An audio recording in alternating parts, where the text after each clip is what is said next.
There has been some temporary relief for the embattled governor of Nigeria's Apex Bank, the CBN governor, or former CBN governor Godwin Emefiele, as he regained his freedom after fulfilling bail conditions set by the FCT High Court in Abuja. The former central bank chief was at the court in Abuja after it had ordered that he be presented by Nigeria's antigraft agency, the Economic and Financial Crimes Commission, following his detention for 151 days. First by the Department of State Services, then by the EFCC. Justice Okhai Adeniyi had criticized the federal government over what he described as detention without trial, saying there is a need to put an end to the practice which is against provisions of the nation's Administration of Criminal Justice Act. The court directed that Emefiele should be released to a team of 3 senior advocates of Nigeria and that his lawyers produce him in court on November the 15th for his planned arraignment. Happened in court was the victory of the rule of law and due process. If you recall, part of the order was that he was to be produced for the purpose of being admitted to bail. The court has admitted him to bail, and the terms have been perfected, and he's free to go home and return for arraignment any day. The court will take his arraignment. Our concern here is that we've dealt with the fundamental right issues. The court has given us an added obligation, and we are going to ensure that that is carried out. What the court did was to ensure was to state that all of us are players in the administration of criminal justice system, and we have a key role to play in ensuring that everything moves smoothly. So we thank the court for what has happened, and on the 15th of November, that's a different ball game. He'll be in court. He has given us. Now, to discuss this further, we're joined by Dr. Victor Okhai. He's a public affairs analyst and he's a legal practitioner. Good morning, and thank you very much for joining us. Thank you very much. I will not say legal practitioner, although I have a background in criminal justice. Oh, fantastic. Thank you very much for that clarification. Yeah. So talk to us about exactly what this means. Godwin Emefiele, after 151 days of detention, has finally been released, not after the first order that was given by the court. What does this say of our administration of criminal justice in Nigeria? Well, quite frankly, usually one of the defenses for democracy would be respect for the rule of law and due process. But unfortunately, every time we find a situation where justice should be upheld, the civilian governments and democratic governments begin to act just like the military.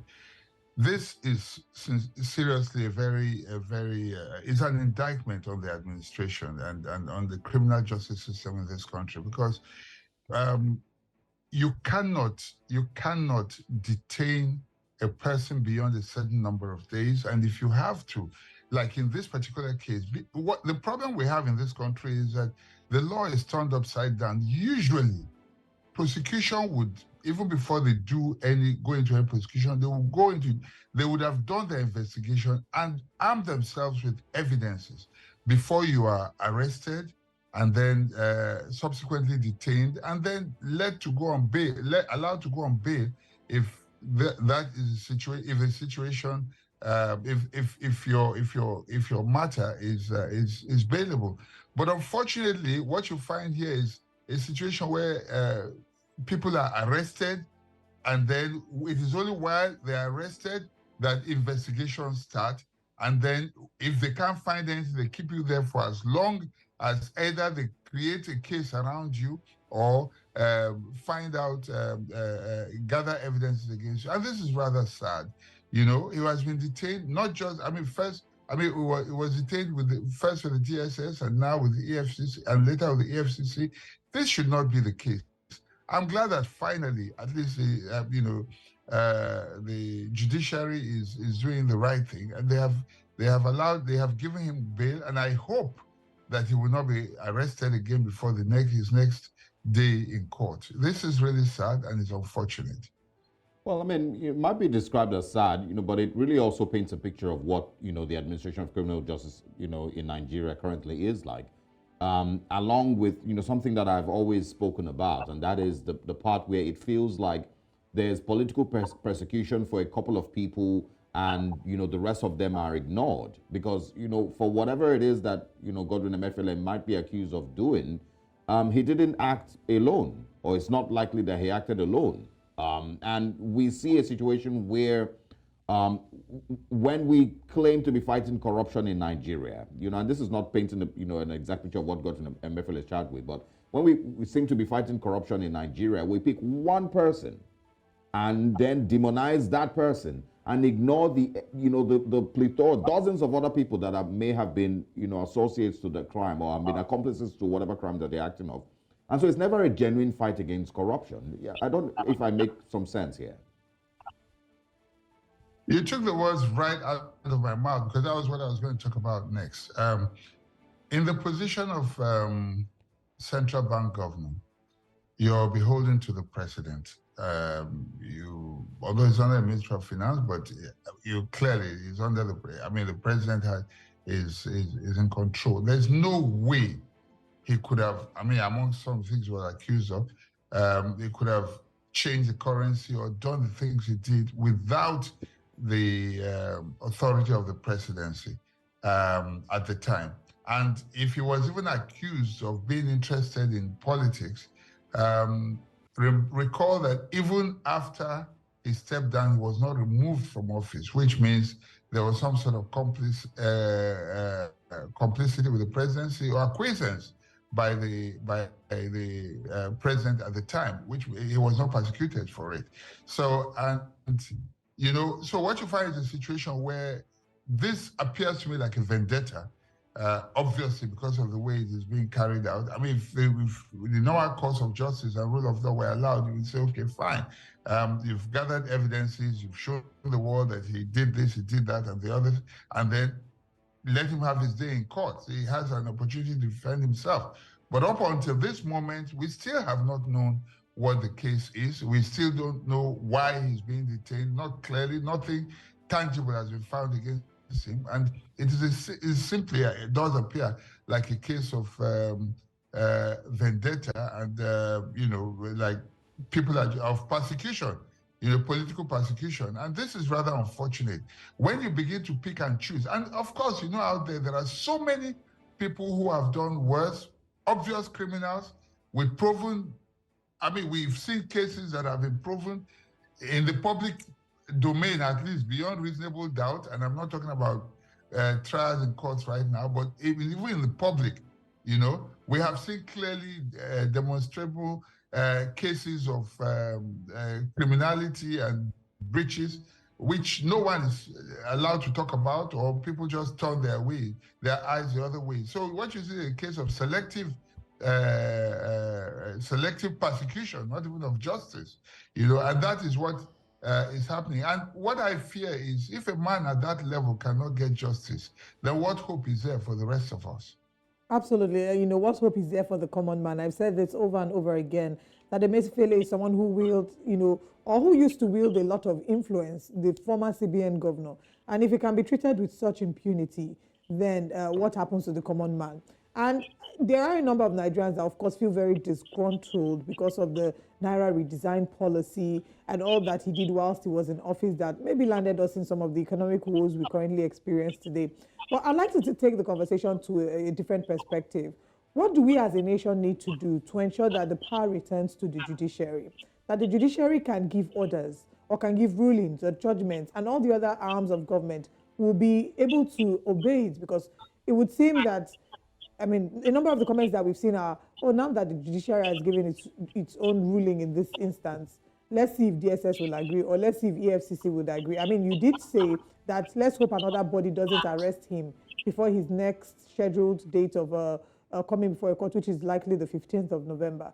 So what can we do as a nation to ensure that power returns to the judiciary? Because right now it doesn't seem like it is with the judiciary. A couple of things, really. One, there's a need for a reform in our judiciary system, in our judicial system. And again, a lot of this is in the Constitution.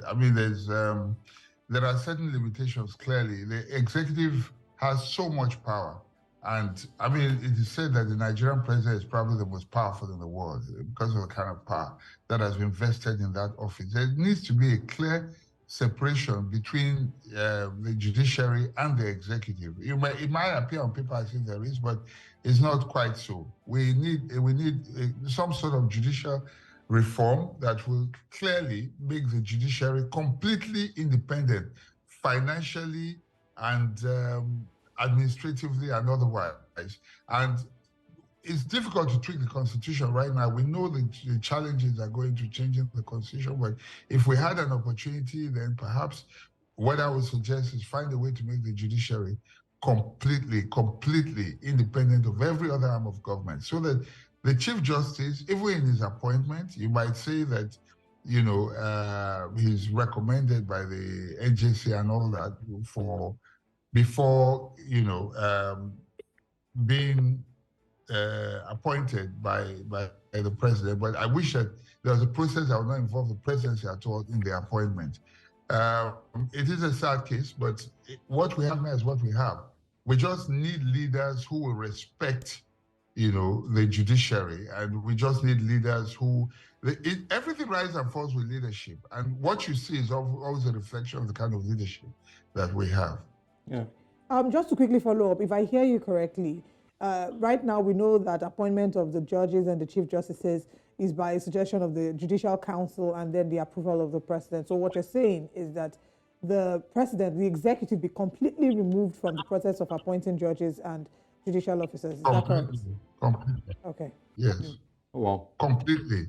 I mean, yes, it's the only way. And what would then be the alternative? I mean, because we had a lawyer on this show who did say that if we do advocate for that, what then would be the alternative?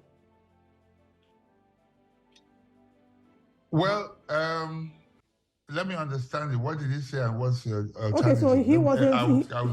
He was of the view that as it is being run currently, with the NJC making the recommendations and the president making the approvals on the national level, that, you know, this is how it should be, and there's no problem with the system as is, or the mode of appointment as is. And then I had asked him, like, okay, some people are advocating that there be a complete separation and a complete independence of the judiciary. He then said, so if we do that, what would be the alternative? That he doesn't see, he doesn't see what the alternative would be if we completely remove the process. You know something? As radical and as unconventional as what I'm about to say may appear or sound,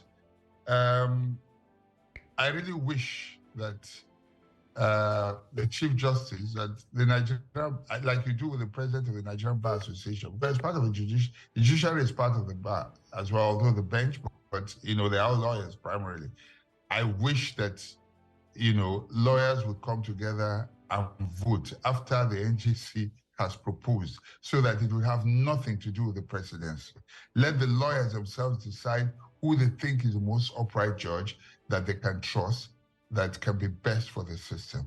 You know, I wish that would happen. Right. Yeah, well, I mean, we probably are still a long way to go from there, you know, because what we're dealing with currently is, you know, aside the seeming weakness of the, you know, judiciary, it's also the overbearing presence of the executive. And so, you know, court orders can be given, executive ignores them. And that is coming, like you've mentioned, you know, from the presidency. You know, it's a complete disrespect of the judiciary right from the presidency, and of course even the National Assembly. It's not a good place to be. But I also want to bring in, you know, persons like Abdul Rashid Bawa, and, you know, others that have seemingly faced, you know, similar circumstances, like Godwin Emefiele. And once again, you know, Nigeria's, you know, self-deceit that we are fighting corruption. How much longer do you think we would continue to play these games and achieve absolutely nothing?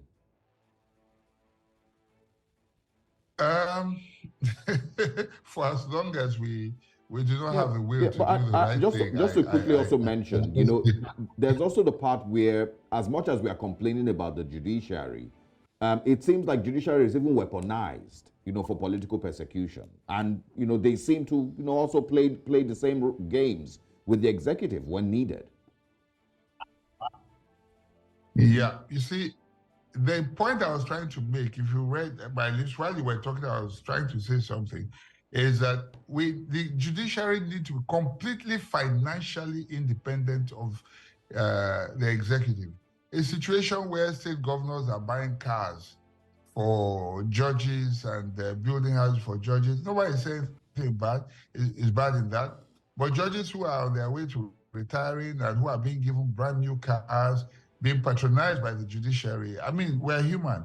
There's no way that it will not influence them either one way or another, you know. So the judiciary is, how do I put it now? They're taking advantage of their position to you know,